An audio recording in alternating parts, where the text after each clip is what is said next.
Hi students, legal environment ബിസിനസ്സിലെ കഴിഞ്ഞ 2 വീഡിയോസുകളിലായിട്ട് essential elements of a valid കോൺട്രാക്റ്റിനെ കുറിച്ചാണ് നമ്മൾ ഡിസ്കസ് ചെയ്തത്. അതിൻ്റെ കുറച്ച് ബാക്കി 4 പോയിന്റ്സും കൂടി. Intention to create legal relationship, അതായത് നമ്മളൊരു കോൺട്രാക്റ്റിൽ ഏർപ്പെടുന്ന സമയത്ത് അവിടെ ലീഗൽ ആയിട്ടുള്ള റിലേഷൻഷിപ്പ് നമ്മൾ കൊണ്ടുവരണം. If there is no intention to create legal relationship there is no contract between them. അതായത് നമ്മൾ ഒരു കോൺട്രാക്റ്റ് വെക്കുമ്പോൾ അവിടെ ലീഗൽ ആയിട്ടുള്ള റിലേഷൻഷിപ്പ് അവിടെ വെച്ചിട്ടില്ല എന്നുണ്ടെങ്കിൽ അവിടെ എന്താണ്, അവിടെ ഒരു കോൺട്രാക്റ്റ് ഉണ്ടാവില്ല എന്ന് തന്നെയാണ് പറയുന്നത്. Next one, lawful object. അതായത് ഇവിടെ ഒരു കോൺട്രാക്റ്റ് വെക്കുന്ന സമയത്ത് അവിടുത്തെ ആ ഒരു ഒബ്ജക്റ്റ് എന്തിൻ്റെ മേലിലാണ് ആ കോൺട്രാക്റ്റ് വെക്കുന്നത്, ആ ഒരു കോൺട്രാക്റ്റ്, ആ ഒരു ഒബ്ജക്റ്റ് ലീഗൽ ആയിട്ടുള്ളതായിരിക്കണം. ഒരു എക്സാമ്പിൾ പറയുകയാണ്, ഒരു എ പാർട്ടി ബി പാർട്ടിനെ തേടി വരുന്നു. അദ്ദേഹത്തിനോട് പറയുകയാണ്, എനിക്ക് കുറച്ച് കഞ്ചാവ് കൃഷി നടത്താനൊരു നിങ്ങളുടെ ഈ ഒരു ലാൻഡ് ഞാൻ വാങ്ങിക്കോളാം എന്ന് പറയാണ്. ബി പാർട്ടി എന്ത് ചെയ്യണു, ഓക്കെ എന്ന് പറയുന്നത് അദ്ദേഹം ആ ഒരു ലാൻഡ് വിൽക്കുന്നു. അവിടെ ഒരു കോൺട്രാക്റ്റ് ഉണ്ടാവുന്നു. പക്ഷേ അതൊരു വാലിഡ് കോൺട്രാക്റ്റ് അല്ല, അതൊരു വോയിഡ് കോൺട്രാക്റ്റ് ആണ്. കാരണം ആ ഒരു വസ്തു, ആ ഒരു കൃഷി നടത്താനുള്ള വസ്തു, കഞ്ചാവ് എന്ന് പറയുന്ന സംഭവം ഇല്ലീഗൽ ആയിട്ടുള്ളൊരു സംഭവമാണ്. അപ്പോൾ ആ ഒരു കോൺട്രാക്റ്റ് അവിടെ വോയിഡ് ആവും. നെക്സ്റ്റ്, അഗ്രിമെൻറ്റ്സ് വോയിഡ് ആവുന്ന കേസുകൾ ചോദിക്കുന്നുണ്ട്. മാരേജ്, ട്രേഡ്, അതുപോലെ ചൂതാട്ടം, ഇതൊക്കെ എന്താണ് വോയിഡാണ്. ഇതിലൊന്നും നമുക്ക് എന്ത് ചെയ്യാൻ പറ്റില്ല, ഒരു കോൺട്രാക്റ്റ് വെക്കാൻ പറ്റൂല. ഇപ്പോൾ താൻ എനിക്കൊരു 2 ലക്ഷം തരാണെങ്കിൽ എൻ്റെ മകളെയും കെട്ടിച്ച് തരാം, അതൊന്നൊരു കോൺട്രാക്റ്റ് ഏർപ്പെടില്ല. അപ്പോൾ ഇതൊക്കെ എന്താണ്, വോയിഡ് ആയിട്ടുള്ള കോൺട്രാക്ട്സ് ആണ് പറയുന്നുണ്ട്. അടുത്തത്, സെർട്ടനിറ്റി ഓഫ് മീനിങ്. അതായത് ഒരു എ പാർട്ടിയും ഒരു ബി പാർട്ടിയും ഒരു കോൺട്രാക്റ്റിൽ ഏർപ്പെടുകയാണ്. അത് എ പാർട്ടി പറയാണ്, എൻ്റെ കയ്യിൽ ഇത്രത്തോളം കിൻഡൽ ഓയിൽ ഉണ്ട്, ഞാൻ നിങ്ങൾക്ക് വിൽക്കാം എന്ന് പറയുന്നു. അപ്പോൾ ബി പാർട്ടി എന്ത് ചെയ്യുന്നു, ഓക്കെ ആ ഒരു കോൺട്രാക്റ്റ് അക്സെപ്റ്റ് ചെയ്യാണ്, ആ ഒരു കോൺട്രാക്റ്റിൽ ഏർപ്പെട്ടു. പക്ഷേ ആ ഒരു കോൺട്രാക്റ്റ് വോയിഡ് ആവും എപ്പോൾ അദ്ദേഹം ഏത് ഓയിലാണ് തനിക്ക് വിൽക്കാൻ ഉദ്ദേശിക്കുന്നതെന്ന് ഈ ഒരു ബി പാർട്ടിക്ക് മനസ്സിലായിട്ടില്ല എന്നുണ്ടെങ്കിൽ, അവിടെ ഒരു ക്ലിയർ ആയിട്ടുള്ള ഒബ്ജക്റ്റ് അയാൾക്ക് മനസ്സിലായില്ല എന്നുണ്ടെങ്കിൽ അതൊരു വോയിഡ് ആയിട്ടുള്ള കോൺട്രാക്റ്റ് ആയി. അടുത്തത്, പോസിബിലിറ്റി ഓഫ് പെർഫോമൻസ്.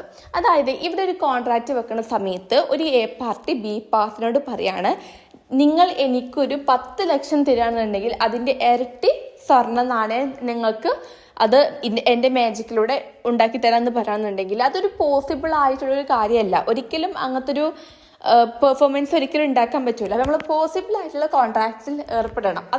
ഇതൊക്കെ പറയുന്നൊരു വോയിഡാണ്, ഒരിക്കലും നടക്കാത്ത കാര്യങ്ങളാണ്. അപ്പോൾ ഇതൊക്കെ വോയിഡാണ്. Next, legal formalities. അതായത് ഒരു കോൺട്രാക്റ്റിൽ ഏർപ്പെടുന്ന സമയത്ത് അവിടെ രജിസ്ട്രേഷൻ വേണം, റിട്ടേൺ ആയിട്ടുള്ളൊരു കമ്മ്യൂണിക്കേഷനും രജിസ്ട്രേഷനും സ്റ്റാമ്പും ഇതൊക്കെ അത്യാവശ്യമാണ്. അപ്പോൾ ഇതാണ് എന്ത്, ലീഗൽ ആയിട്ടുള്ള ഫോർമാലിറ്റീസ് ഒരു കോൺട്രാക്റ്റിൽ ഏർപ്പെടുന്ന സമയത്ത് അത്യാവശ്യമാണെന്ന് പറയുന്നത്.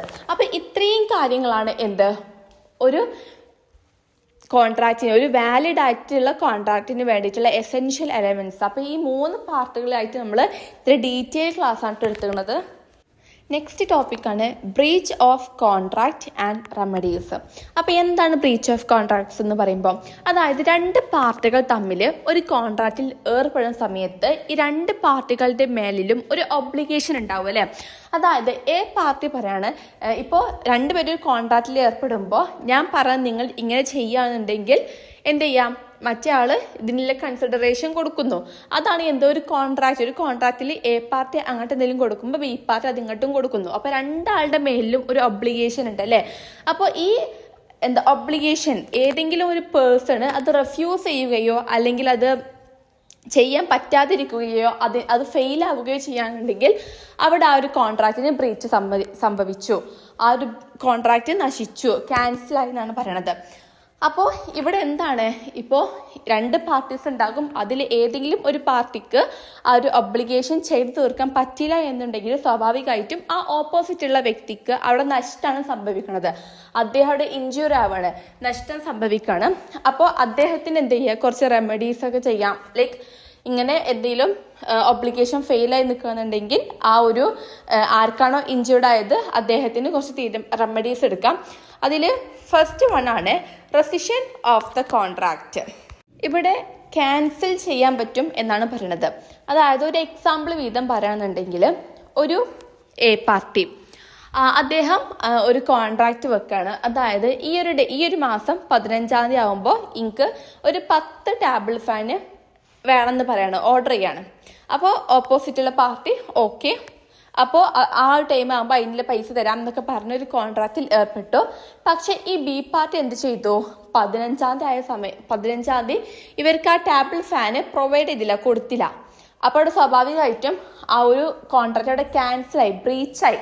കാരണം അയാളുടെ മേലുള്ള ഒബ്ലിഗേഷൻ അദ്ദേഹം ചെയ്തില്ല, റെഫ്യൂസ് ചെയ്തു. അത് അദ്ദേഹത്തിനെ കൊണ്ട് ചെയ്യാൻ കഴിഞ്ഞില്ല. അപ്പോൾ സ്വാഭാവികമായിട്ടും അവിടെ ഒരു ക്യാൻസലേഷൻ വന്നു.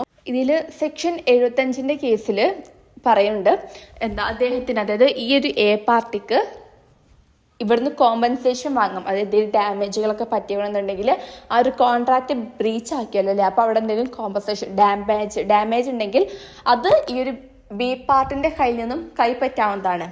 നെക്സ്റ്റ് സെക്ഷൻ 66 കേസിൽ പറയുന്നത് റെവോക്കേഷൻ ചെയ്യാൻ പറ്റും. അതായത് ഒരു വ്യക്തി എങ്ങനെയാണോ കോൺട്രാക്റ്റ് പോയി ഏറ്റെടുത്തത്, അല്ലെങ്കിൽ നമ്മൾ കോൺട്രാക്റ്റ് ചെയ്യുന്ന സമയത്ത് എങ്ങനെയായിരുന്നോ അതുപോലെ റിവോക്കേഷൻ ചെയ്യാൻ പറ്റും എന്നാണ് പറയുന്നത്. അപ്പോൾ ഇതാണ് റെസിഷൻ ഓഫ് ദ കോൺട്രാക്റ്റ്. രണ്ടാമത്തെ റെമഡിയാണ് സ്യൂട്ട് ഫോർ ഡാമേജസ്. അതായത് എന്തെങ്കിലും ഡാമേജസ്, അതായത് ഒരു എ പാർട്ടി ഉണ്ടാവും, ബി പാർട്ടി ഉണ്ടാവും. അപ്പോൾ അതിൽ ഒരാൾക്ക് ആ ഒരു കോൺട്രാക്റ്റ് ചെയ്യാൻ പറ്റിയില്ല, ഫെയിൽ ആവുകയാണ് എന്നുണ്ടെങ്കിൽ സ്വാഭാവികമായിട്ടും അവിടെ എന്താകും? ഈ ഒരു മറ്റുള്ള ഇൻജുവേർഡ് ആയിട്ടുള്ള ആ ഒരു പാർട്ടിക്ക് ഡാമേജ് കൊടുക്കേണ്ടി വരും. ഇപ്പോൾ അത് ഫിനാൻഷ്യലി ആവാം, ഏത് രീതിയിലോട്ടും ഡാമേജ് വരാം. അപ്പോൾ അതെന്ത് ചെയ്യണം? അത് അയാൾ കേസാക്കി കൊടുക്കുന്നു. മറിച്ച് ആ ഒരു ബി പാർട്ടി എന്ത് ചെയ്യണം? അതിനനുസരിച്ചിട്ടുള്ളൊരു കൺസിഡറേഷൻ, ഒരു കോമ്പൻസേഷൻ അവർക്ക് കൊടുക്കണം. അപ്പോൾ ജനറൽ ഡാമേജിനെ പറ്റി പറയുകയാണെന്നുണ്ടെങ്കിൽ ഇപ്പോൾ ഒരു എക്സാമ്പിൾ രീതിയിലോട്ട് പറയാം. അതായത് ഒരു വ്യക്തി ഒരു 20 ടേബിൾ ഫാന് മാർച്ച് 10 ആകുമ്പോൾ ഓർഡർ ചെയ്ത് വെച്ചു.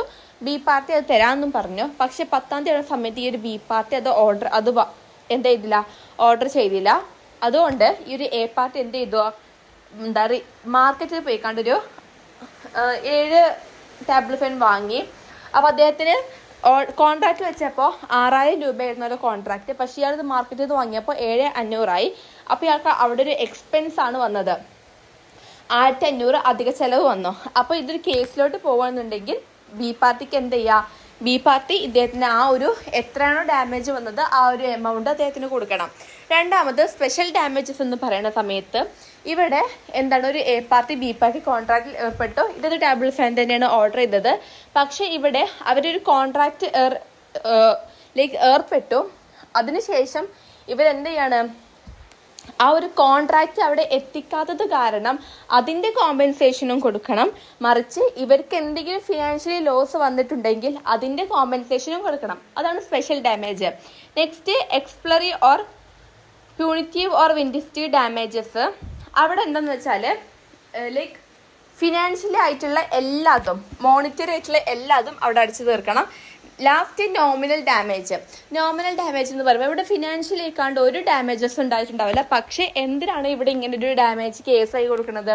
അതായത് ആ ഒരു പാർട്ടീനെ ഇൻജുവേർഡ് ആയിട്ടുള്ള പാർട്ടീനെ ഇങ്ങനെ അവർ പറ്റിക്കുകയാണെങ്കിൽ, ആ ഒരു ഓർഡർ അവർ ഫെയിലിയർ ആവുകയാണെന്നുണ്ടെങ്കിൽ ഈ ഒരു ഇൻജുവേർഡ് പാർട്ടിക്ക് അത് കേസ് കൊടുക്കാനുള്ള ഒരു അർഹത ഉണ്ട് എന്ന് അറിയിക്കാൻ വേണ്ടിയിട്ടാണ് ഇങ്ങനത്തെ ഒരു ഡാമേജ് കൊടുക്കുന്നത്. അവിടെ കോമ്പൻസേഷൻ എന്ന് പറഞ്ഞാൽ വേണമെങ്കിൽ കൊടുക്കാം, ആ രീതിയിലോട്ടാണ്.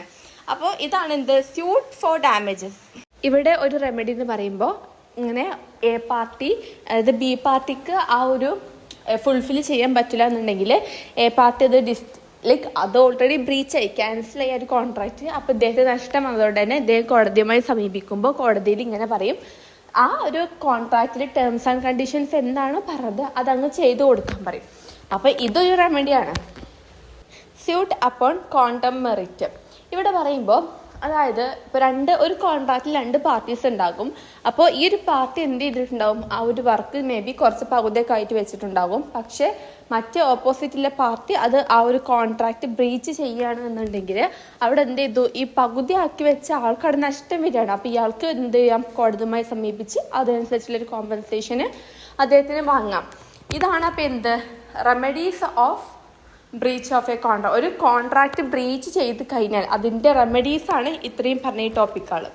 നെക്സ്റ്റ് ഒരു ടോപ്പിക്കാണ് കോൺട്രാക്റ്റ് ഓഫ് ഏജൻസി. അപ്പോൾ എന്താണ് ഏജൻസി എന്ന് പറഞ്ഞാൽ, അതായത് ഒരു പ്രിൻസിപ്പളും ഒരു ഏജൻറ്റും തമ്മിലുള്ള റിലേഷൻഷിപ്പിനാണ് എന്തെന്ന് പറയുക? ഏജൻസി എന്ന് പറയുന്നത്. അതായത് ഇവിടെ ഏജൻസിൻ്റെ കേസിൽ, അതായത് ഇവിടെ ഒരു പ്രിൻസിപ്പൽ ഉണ്ടാവും, ഒരു ഏജൻറ് ഉണ്ടാവും. അതായത് ഒരു ഈ ഒരു ഏജന്റ് എന്ന് പറയുന്നത് പ്രിൻസിപ്പിളിനെ റെപ്രസെന്റ് ചെയ്ത് നിൽക്കുന്ന ആളായിരിക്കും. അപ്പോൾ അതായത് ഈ ഒരു പ്രിൻസിപ്പിളിന് എന്തെങ്കിലും ഒരു ആവശ്യം നേടിയെടുക്കണം എന്നുണ്ടെങ്കിൽ അതിനെന്ത് ചെയ്യും, അദ്ദേഹം അങ്ങോട്ട് മുൻകൂട്ടി പോവാതെ ഒരു തേർഡ് പാർട്ടീനെ കൂടെ വിളിക്കും. അതാണ് ഏജന്റ് എന്ന് പറയുന്നത്, അതായത് ഏജൻസി.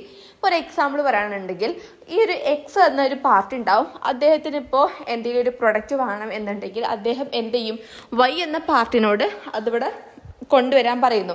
അപ്പോൾ എക്സ് എന്ന പാർട്ടിയാണ് പ്രിൻസിപ്പിളും, വൈ എന്ന് പറയുന്ന പാർട്ടിയാണ് ഏജൻസിയും. അപ്പോൾ ഏജന്റ്, അതായത് ഈ ഒരു പ്രിൻസിപ്പിളും ഏജന്റും തമ്മിലുള്ള റിലേഷൻഷിപ്പിനാണ് ഏജൻസി എന്ന് പറയുന്നത്. അപ്പോൾ വൈ എന്ന് പറയുന്ന പാർട്ടി ഏജന്റ് ആണ്. അപ്പോൾ ഇവിടെ എന്താണ്, ഈ ഒരു ഏജന്റ് പ്രിൻസിപ്പിളിനെ റെപ്രസെന്റ് ചെയ്തുകൊണ്ടാണ് അവിടെ നിൽക്കുന്നത്.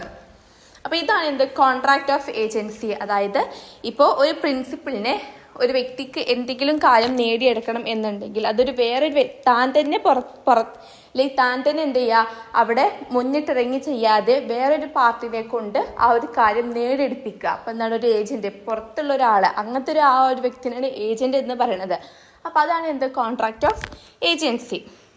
നെക്സ്റ്റ് ക്രിയേഷൻ ഓഫ് ഏജൻസി ആണ്. അതിലെ ഏജൻസി ബൈ എക്സ്പ്രസ് അഗ്രിമെന്റ്. അതായത് ഇപ്പോൾ ഒരു ഏജന്റുമായിട്ട് ഒരു അഗ്രിമെന്റ് വെക്കുക എങ്ങനെയാണ്, ഒന്നെങ്കിൽ നമ്മൾ റിട്ടേൺ ആയിക്കാണ്ട് എഴുതിക്കൊണ്ട് അല്ലെങ്കിൽ സ്പോക്കൺ ഈ ഒരു രൂപേണയാണ് എക്സ്പ്രസ് ആയിക്കാണ്ട് നമ്മൾ അഗ്രിമെന്റ് വെക്കുക.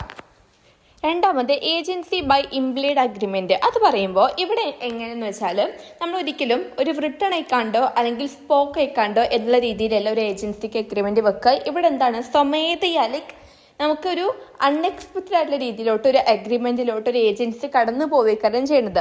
അപ്പോൾ അതിൻ്റെ അങ്ങനത്തെ കുറച്ച് സിറ്റുവേഷൻസ് ആണ്. First one is agency by എസ്തോപ്പൽ.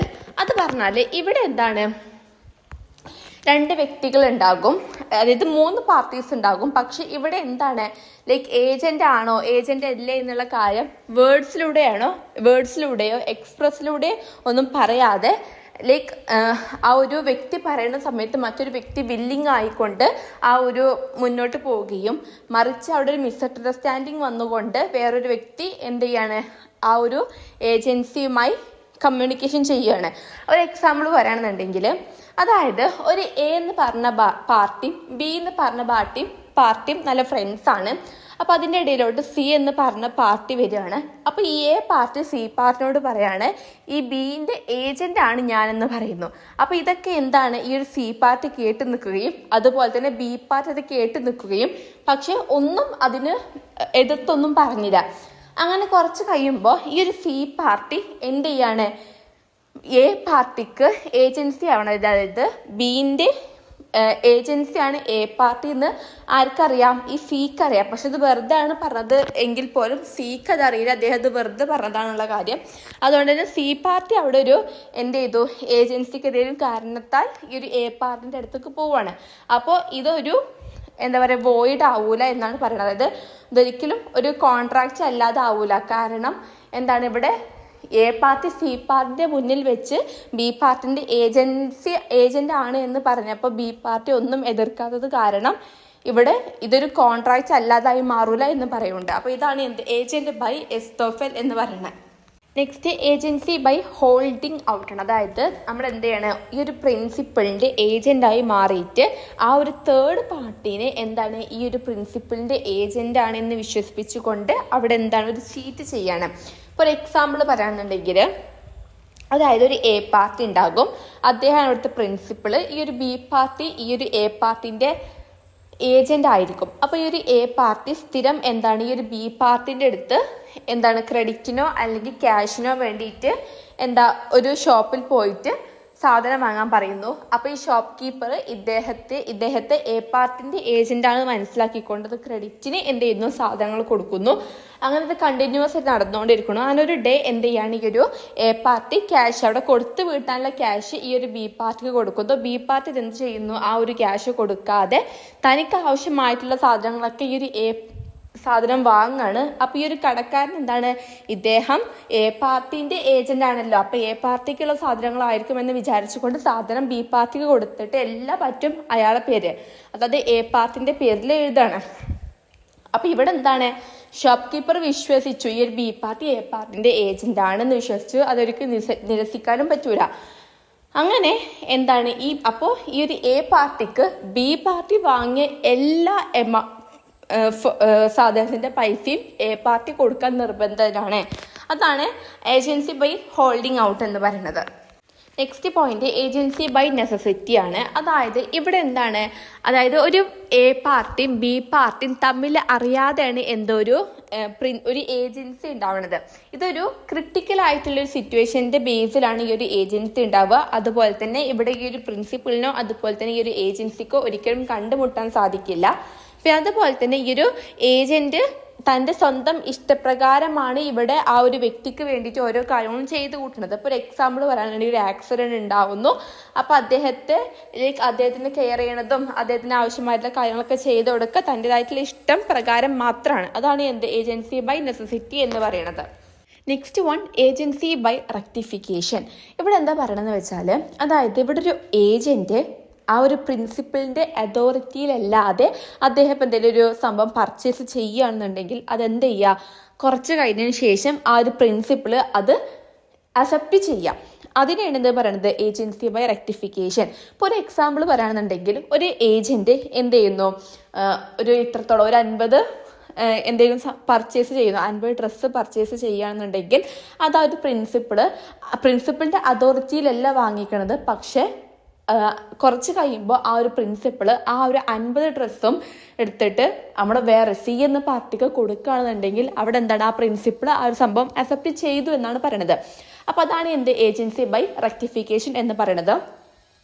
അപ്പോൾ ഇതിൻ്റെ കേസിൽ പറയുന്നുണ്ട് പ്രിൻസിപ്പിൾസ് എന്താണ്, ഇപ്പോൾ ഏജന്റ് എത്രത്തോളമാണ് പർച്ചേസ് ചെയ്തിരിക്കുന്നത്, അല്ലെങ്കിൽ ഏജന്റ് പ്രിൻസിപ്പിളിൻ്റെ അതോറിറ്റി ഇല്ലാത്തൊരു കാര്യം ചെയ്യുമ്പോൾ അത് എത്രത്തോളം ഉണ്ടെന്നുണ്ടെങ്കിൽ അത് ഫുള്ളും എടുത്തിട്ട് വേണം വേറൊരു പാർട്ടിക്ക് കൊടുക്കാൻ. അല്ലാതെ അത് ഹാഫ് ആക്കിക്കാണ്ടോ ഒന്നും എടുക്കാൻ പറ്റില്ല. എടുക്കുകയാണെങ്കിൽ ഫുള്ളായിട്ട് എടുക്കണം, അങ്ങനെ അത് അക്സെപ്റ്റ് ആവുള്ളൂ എന്ന് പറയുന്നുണ്ട്. ഇപ്പോൾ എക്സാമ്പിൾ പറയുകയാണെന്നുണ്ടെങ്കിൽ ഇപ്പോൾ ഏജന്റ് ഇപ്പോൾ ഏജൻ്റെ കയ്യിൽ 1 ലക്ഷം രൂപ ഉണ്ട്. അപ്പോൾ ഈ ഒരു പ്രിൻസിപ്പിൾ ആ 1 ലക്ഷം രൂപ എടുത്തുക്കാണ്ട് 1 ലക്ഷം രൂപയിൽ നിന്ന് 50,000 രൂപ എടുത്തുക്കാണ്ട് എന്ത് ചെയ്യുന്നു, സി പാർട്ടിക്ക് കൊടുക്കുന്നു. എന്നിട്ട് പറഞ്ഞു ഞാൻ ഈ ഒരു 50,000 രൂപേൻ്റെ കേസ് മാത്രമേ അറിയുള്ളൂ, ബാക്കി അറിയൂല. അങ്ങനെ പറ്റൂല. ഒന്നേക്ക് എടുക്കുകയാണെങ്കിൽ ഫുള്ളായിട്ട് ആ ഒരു ഏജന്റ് ചെയ്ത അതോറിറ്റി എടുക്കുകയാണെങ്കിൽ ഫുള്ളായിട്ടുള്ള എമൗണ്ട് എടുക്കണം, ഹാഫ് ആക്കി എടുക്കാൻ പറ്റൂല. അപ്പോൾ ഇതാണ് പറയുന്നത് ഏജന്റ് ബൈ റെക്ടിഫിക്കേഷൻ്റെ കേസിൽ വരുന്നത്. അപ്പോൾ ഇത്രയാണ് ക്രിയേഷൻ ഓഫ് ഏജന്റിൽ ഇംപ്ലൈഡിൻ്റെ ആയിട്ട് വരുന്നത്. നമ്മൾ രണ്ടെണ്ണമായിരുന്നു പറഞ്ഞത്, എക്സ്പ്രസ് ആൻഡ് ഇംപ്ലൈഡ്. അതിൽ എക്സ്പ്രസ് നമ്മൾ എന്താ പറഞ്ഞു, ഇംപ്ലൈഡിൽ ഏജൻസി ബൈ എസ്തപ്പലും agency by necessity, agency by holding out, അതുപോലെ തന്നെ ഏജൻസി ബൈ റെക്ടിഫിക്കേഷൻ. ഈ 4 കേസാണ് ഇംപ്ലൈഡിൻ്റെ കീഴിലായിട്ട് വരുന്നത്. നെക്സ്റ്റ് ഒരു ടോപ്പിക് എന്ന് പറയുന്നത് കെയിൻസ് ഓഫ് ഏജന്റ് ആണ്. അതായത് ക്ലാസിഫിക്കേഷൻസ് ഓഫ് ഏജന്റ് പല രീതിയിലുണ്ട്. അതിൽ ഫസ്റ്റ് ടോപ്പിക്കാണ് പഠിക്കുന്നത് എക്സ്റ്റെന്റ് ഓഫ് അതോറിറ്റിന്റെ കീഴിലുള്ള ഏജൻസികൾ ഏതൊക്കെയാണെന്നാണ് പറയുന്നത്. അതിൽ ഫസ്റ്റ് വൺ ജനറൽ ഏജന്റ് എന്ന് പറയുമ്പോൾ ഒരു പ്രിൻസിപ്പിളിൻ്റെ അതോറിറ്റിയിലുള്ള ആളാണ് ഈ ഒരു ജനറൽ ഏജന്റ് എന്ന് പറയുമ്പോൾ. അതായത് ഇപ്പോൾ ഒരു ഫേമിൽ, ഒരു കമ്പനിയിൽ അദ്ദേഹം അവിടെ ഒരു മാനേജർ പൊസിഷനിലുള്ള ഒരു എംപ്ലോയി ആണെന്നുണ്ടെങ്കിൽ അദ്ദേഹത്തിന് അവിടെ ഓൾ ഇൻ ഓൾ ഒരു അതോറിറ്റി ഉണ്ട്, ഒരു ഏജന്റാണ്. ഇപ്പോൾ ഒരു എക്സാമ്പിൾ പറയുന്നുണ്ടെങ്കിൽ, അതായത് ഒരു വ്യക്തി ഒരു ഫേമിൻ്റെ ഒരു മാനേജർ ആകുമ്പോൾ അയാൾ വർക്ക് എന്താ, എല്ലാതും നോക്കി നടത്തുക, എല്ലാ കാര്യങ്ങളും ഒരു ഏജന്റായി നിൽക്കുക. അതാണ് ജനറൽ ഏജന്റ് എന്ന് പറയുമ്പോൾ. ഇപ്പോൾ എക്സാമ്പിൾ വെച്ച് പഠിച്ചാൽ മതി, ഒരു മാനേജറാണ്, അദ്ദേഹത്തിൻ്റെ ഡ്യൂട്ടി എന്ന് പറയുന്നത് എന്താണ്, എല്ലാ കാര്യങ്ങളും നോക്കി നടത്തുക. അതിനെയാണ് ജനറൽ ഏജന്റ് എന്ന് പറയുന്നത്. അതായത് ഒരു സ്പെസിഫിക് അല്ല, ഒരു ഓർഗനൈസേഷനിലോ എന്തെങ്കിലും ഒരു ഇതിലൊരു സ്പെസിഫിക് ആയിട്ടുള്ള ഒരു എംപ്ലോയിഡ് ആണെന്നുണ്ടെങ്കിൽ അദ്ദേഹത്തിന് എല്ലാതിൻ്റെ മേലൊരു അതോറിറ്റി ഉണ്ട്. The second one is special agent. ഇവിടെ പറയുന്നത് ഒരു പ്രിൻസിപ്പിള്, അതായത് ഇവിടെ എന്താണ്, ഒരു സ്പെഷ്യൽ ആയിട്ടുള്ള ഒരു കാര്യത്തിൻ്റെ കീഴിൽ മാത്രമേ ആ ഒരു ഏജന്റിന് എന്തുണ്ടാവുള്ളൂ, അതോറിറ്റി ഉണ്ടാവുള്ളൂ. ഒരു എക്സാമ്പിൾ പറയുകയാണെന്നുണ്ടെങ്കിൽ ഒരു പ്രിൻസിപ്പിൾ ഉണ്ടാകും, അദ്ദേഹം എന്ത് ചെയ്യണം, അദ്ദേഹത്തിന് ഒരു പ്രോപ്പർട്ടി വാങ്ങേണ്ടതോ വിൽക്കേണ്ടതോ ആയിട്ടുള്ള ഇതിൽ ആവശ്യമുണ്ടെന്നുണ്ടെങ്കിൽ അതിനു വേണ്ടി മാത്രം ഒരു പേഴ്സണെ ഏജന്റായി നിയമിക്കുകയും അപ്പോൾ ആ ഒരു ഏജന്റിന് എന്തിൻ്റെ പേരിൽ മാത്രം അതോറിറ്റി ഉള്ളൂ, ആ ഒരു കാര്യത്തിൽ മാത്രം അതോറിറ്റി ഉള്ളൂ. അവിടെ എന്തൊക്കെ നടത്തണം, എന്തൊക്കെ കിട്ടണം, കൊടുക്കണം, ആ ഒരു കാറ്റഗറിയിൽ മാത്രമേ ആ ഒരു ഏജന്റിന് അവിടെ അതോറിറ്റി ഉള്ളൂ. അതാണ് സ്പെഷ്യൽ ഏജന്റ് എന്ന് പറയുന്നത്. രണ്ടാമതായി വരുന്നത് യൂണിവേഴ്സൽ ഏജന്റ്. യൂണിവേഴ്സൽ ഏജന്റ് എന്ന് പറയുമ്പോൾ അതായത് ഒരു പ്രിൻസിപ്പൾ ഒരു ഏജന്റിനെ നിയമിക്കുകയാണ്. അപ്പോൾ അദ്ദേഹം എല്ലാ കാര്യങ്ങളും അവിടെ അതോറിറ്റി ആയിക്കാണ് ഒരു ഏജന്റായി നിൽക്കണം. അതായത് ഓഫീസിലാണെങ്കിൽ ഓഫീസിൽ, അല്ലെങ്കിൽ ഈ പ്രിൻസിപ്പളിന്റെ ലൈഫിലാണെങ്കിലും പേഴ്സണൽ ലൈഫിലാണെങ്കിലും ഒക്കെ ആണെങ്കിലും അദ്ദേഹം ഒരു വ്യക്തിയെ നിയമിച്ചിട്ടുണ്ടാകും. അദ്ദേഹം ആ ഒരു പ്രിൻസിപ്പളിനെ ബാധിക്കുന്ന എല്ലാ കാര്യത്തിലും ഏജന്റ് ആവണം. ഇതാണ് അതോറിറ്റി ബൈ നേച്ചറിന്റെ കേസിൽ അല്ലെങ്കിൽ ഏജന്റിന്റെ കേസിൽ വരുന്നത്. നെക്സ്റ്റ് അതോറിറ്റി ബൈ വർക്ക്, അതായത് വർക്കിന്റെ ബേസുകളിൽ വരുന്ന ഏജന്റുകൾ. അതിൽ ഫസ്റ്റ് വൺ ആണ് കൊമേഴ്ഷ്യൽ ഓർ മെർച്ചന്റൈൽ ഏജന്റ്. അതായത് ഒരു പ്രിൻസിപ്പൾ ഉണ്ടാവും, ആ ഒരു പ്രിൻസിപ്പളിന് ഒരു ഏജന്റ് ഉണ്ടാക്കും. അപ്പോൾ ഈ ഒരു ഏജന്റ് എന്ന് പറയുന്നത് അദ്ദേഹം ആ ഒരു പ്രിൻസിപ്പളിന്റെ എല്ലാ ഗുഡ്സ് പർച്ചേസ് ചെയ്യുക, അതുപോലെ തന്നെ ബൈ ചെയ്യുക, അങ്ങനത്തെ എല്ലാ കാര്യങ്ങളും ഡീൽ ചെയ്യുന്ന ഒരു ഏജന്റാണ് മെർച്ചന്റൈൽ ഏജന്റ് എന്ന് പറയുന്നത്. നെക്സ്റ്റ് ഈ മെർച്ചന്റൈൽ ഏജന്റിന്റെ കീഴിൽ 5 ഏജന്റുമാരുണ്ട്. അത് 5 ടൈപ്സ് ഉണ്ട്. First one is commission agent. അപ്പോൾ ഇവിടെ പറഞ്ഞൊരു പ്രിൻസിപ്പളിന്റെ ഗുഡ്സുകൾ വാങ്ങുക, വിൽക്കണതൊക്കെ എന്തിൻ്റെ ബേസിലാണ്? ഇവിടെ ഈ ഒരു ഏജന്റ് ഒരു കമ്മീഷൻ വാങ്ങും. അദ്ദേഹം പ്രിൻസിപ്പളിന്റെ എത്രത്തോളം ഗുഡ്സ് വിൽക്കുന്നു അതിനനുസരിച്ചിട്ട് ഒരു കമ്മീഷൻ ആ ഒരു ഏജന്റ് വാങ്ങും. അതാണ് കമ്മീഷൻ ഏജന്റ് എന്ന് പറയുന്നത്. രണ്ടാമതൊരു ഏജന്റ് എന്ന് പറയുന്നത് ഡെൽക്രിഡയർ ഏജന്റ്. അത് പറയുമ്പോൾ ഇവിടെ ഈ ഒരു പ്രിൻസിപ്പളിന് വേണ്ടിയിട്ട് ഒരു ഏജന്റ് ഉണ്ടല്ലേ. അപ്പോൾ ഈ പ്രിൻസിപ്പളിന് വേണ്ടിയിട്ട് ഒരു ഏജന്റ് ഒരു തേർഡ് പാർട്ടീനെയും കൂടി കോൺട്രാക്റ്റിൽ ഇൻക്ലൂഡ് ചെയ്യിപ്പിക്കുകയാണ്. അങ്ങനെ ഈ ഒരു ഏജന്റും ആ ഒരു തേർഡ് പാർട്ടിയും കൂടി കോൺട്രാക്റ്റിൽ ഏർപ്പെട്ടിട്ട് ഈ ഒരു ഏജന്റ് ഈ ഒരു പ്രിൻസിപ്പളിന് ഒരു പ്രോമിസ് കൊടുക്കണം, അതായത് ഗ്യാരണ്ടി നിൽക്കണം. ഈ ഒരു തേർഡ് പാർട്ടീൻ്റെ കോൺട്രാക്റ്റ് നല്ലതാണ് അങ്ങനെ പറഞ്ഞുകൊണ്ട് ഈ തേർഡ് പാർട്ടിയുമായിട്ട് കോൺട്രാക്റ്റിൽ ഏർപ്പെടുമ്പോൾ ഈ ഒരു പ്രിൻസിപ്പളിനോട് പറയാണ് ഗ്യാരണ്ടി നിൽക്കുകയാണ്, ഈ ഒരു കോൺട്രാക്റ്റ് നല്ലതാണെന്ന് ഗ്യാരണ്ടി നിൽക്കുകയാണ്. അങ്ങനെ ഗ്യാരണ്ടി നിന്നുകൊണ്ട് ആ ഒരു കോൺട്രാക്റ്റ് നല്ല രീതിയിലേക്ക് നടന്നു പോവുകയാണെന്നുണ്ടെങ്കിൽ സ്വാഭാവികമായിട്ടും ആ ഒരു ഏജന്റ് ആ ഒരു പ്രിൻസിപ്പളിൻ്റെ കയ്യിൽ നിന്ന് അതിനൊരു റെമ്യൂണറേഷൻ വാങ്ങും. അതായത് പെർസെൻറ്റേജ് ഒരു എമൗണ്ട് വാങ്ങും. മറിച്ച് ഈ ഒരു ഏജന്റ് തേർഡ് പാർട്ടിയുമായി കോൺട്രാക്റ്റിൽ ഏർപ്പെട്ടെന്ന് പറഞ്ഞാൽ ആ ഒരു കോൺട്രാക്റ്റ് ഒരു വേസ്റ്റ് ആയിട്ടുള്ള കോൺട്രാക്റ്റ് ആണ് എന്നുണ്ടെങ്കിൽ സ്വാഭാവികമായിട്ടും ഈ ഒരു പ്രിൻസിപ്പളിന്റെ കയ്യിൽ അതിനുള്ള ഒരു പണിഷ്മെന്റ് ഈ ഒരു ഏജന്റിന് കിട്ടും. അതാണ് ഡെൽക്രിഡയർ ഏജന്റ് എന്ന് പറയുന്നത്. Next one factor. അപ്പോൾ ഫാക്ടർ എന്ന് പറയുമ്പോൾ ഇവിടെ അതായത് ഈ ഒരു ഗുഡ്സുകൾ നമ്മൾ മെർച്ചൻറ്റിൽ പറഞ്ഞിട്ടുണ്ട്. മെർച്ചൻ്റ് ഏജന്റ് എന്ന് പറയുമ്പോൾ ഗുഡ്സ് ബൈ ചെയ്യാനും വാങ്ങാനും ഒക്കെ ഉള്ളൊരു അതോറിറ്റി ആയിരുന്നു. പക്ഷെ ഫാക്ടർ എന്ന് പറയുമ്പോൾ അതായത് ഒരു പ്രിൻസിപ്പളിൻ്റെ അടുത്തുള്ള എല്ലാ ഗുഡ്സുകളും വിൽക്കാൻ വേണ്ടിയിട്ട് അത് വിൽക്കണ വരെയുള്ള ആ ഒരു അതോറിറ്റി, ഒരു വിൽക്കണ വരെയുള്ള ഒരു അതോറിറ്റി ഡീൽ ചെയ്യണത്, വിൽക്കണ വരെ ആ ഒരു ആ ഒരു കാര്യങ്ങൾ നോക്കി നടത്തുന്നത് ഒരു ഏജന്റാണ്. ആ ഒരു പ്രൊഡക്റ്റ് വിൽക്കണ വരെ ആ ഒരു പ്രൊഡക്റ്റിനെ കൈകാര്യം ചെയ്യേണ്ടത് ഒരു ഏജന്റാണ്. അതാണ് ഫാക്ടർ. നെക്സ്റ്റ് ഓപ്ഷനെയർ. എന്ന് പറയുമ്പോൾ ലേലം വെക്കാം. ഇപ്പോൾ ഒരു പ്രിൻസിപ്പളിൻ്റെ ഒരു പ്രോപ്പർട്ടി ലേലം വെച്ചുകൊണ്ട് വിൽക്കണം എന്നുണ്ടെങ്കിൽ ആ ഒരു ലേലത്തിൻ്റെ കാര്യങ്ങൾ ഫുൾ നോക്കുന്നത് ഒരു തരം ഏജന്റാണ്. അതാണ് ഓപ്ഷനെയർ ഏജന്റ് എന്ന് പറയുന്നത്. നെക്സ്റ്റ് ബ്രോക്കറാണ്. ബ്രോക്കർ എന്ന് പറയുമ്പോൾ ഇപ്പോൾ പ്രിൻസിപ്പളിന് എന്തെങ്കിലും ഒരു ഗുഡ്സ് വിൽക്കണം എന്നുണ്ടെങ്കിൽ അത് നല്ലൊരു ബയറിനെ കണ്ടെത്തി കൊടുക്കുക എന്നുള്ളതാണ് ബ്രോക്കറിൻ്റെ ഒരു കാര്യം എന്ന് പറയുന്നത്, ഡ്യൂട്ടി എന്ന് പറയുന്നത്.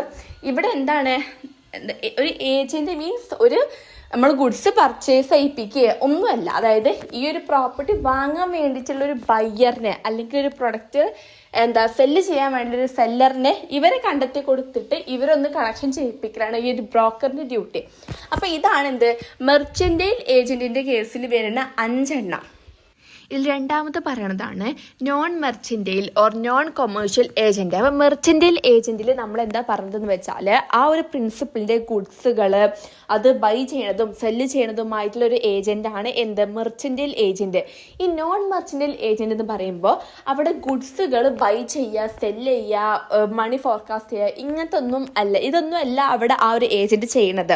ഏജന്റ് അത്തരം കാര്യങ്ങളല്ലാതെ വേറെ എന്തെങ്കിലും കാര്യങ്ങൾ ചെയ്യണ ആ ഒരു ഏജന്റിനെയാണ് നോൺ മെർച്ചൻറ്റൈൽ ഏജന്റ്. ഒരു എക്സാമ്പിൾ ഇൻഷുറൻസ് നോക്കണ ഏജന്റ്, ഫോർവേഡ് ചെയ്യണ ഏജന്റ്, അതൊക്കെയാണ് നോൺ മെർച്ചൻറ്റൈൽ ഏജന്റ്. അപ്പൊ ഇത്രയാണ് ടൈപ്സ് ഓഫ് ഏജന്റ് അല്ലെങ്കിൽ കൈൻഡ്സ് ഓഫ് ഏജന്റിന്റെ കേസിൽ വരുന്നത്. ബാക്കി നമുക്കിന്റെ ഡ്യൂട്ടീസ് ആൻഡ് റൈറ്റ്സ് ഉണ്ട്, നമുക്ക് നെക്സ്റ്റ് ക്ലാസ്സിൽ എടുക്കാം.